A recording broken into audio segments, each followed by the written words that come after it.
ils en mettent plein la vue depuis des millénaires. Les oxydes ont joué un rôle majeur dans l'évolution de l'humanité. Oxydes de cuivre, de fer, de manganèse ont accompagné les premiers hommes bien avant de se retrouver dans ces vitrines du Musée national de préhistoire.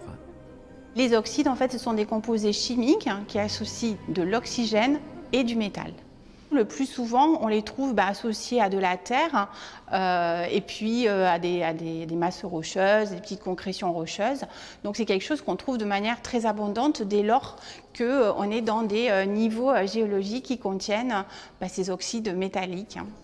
Très tôt, les oxydes ont été utilisés pour leur couleur, sur les parois des grottes, mais aussi sur des objets, comme dans ce coquillage exceptionnellement prêté par le Muséum de Toulouse, une conque musicale provenant de la grotte de Marsoulas et décorée à l'intérieur de ponctuations rouges.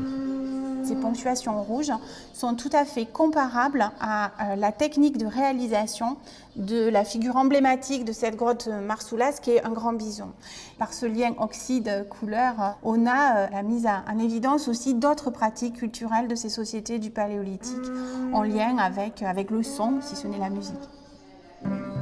Les oxydes ont également servi à confectionner des objets en métal. Au fil des millénaires, la technique se perfectionne, atteignant des sommets de précision, comme avec cette épée datant de 1600 avant notre ère. C'est une épée en bronze, mais qui a la particularité d'être décorée avec des incrustations faites en cuivre et en or, avec des fils d'or qui dessinent un décor de zigzag, ce qui est vraiment exceptionnel pour cette période sur le territoire français. Parmi les 150 objets présentés, plusieurs sont montrés pour la toute première fois au public.